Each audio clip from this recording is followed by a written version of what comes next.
Good morning. I am Fasna. My topic is solar eclipse. This is model of solar eclipse.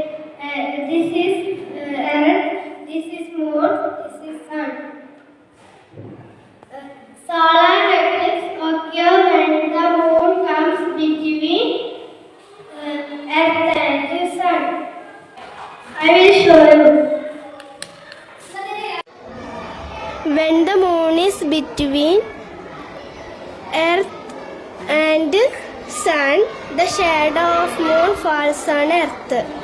Is called solar eclipse. Next is lunar eclipse. It occurs when Earth is between moon and sun. So the shadow of Earth fall on moon. This is called lunar eclipse. Thank you.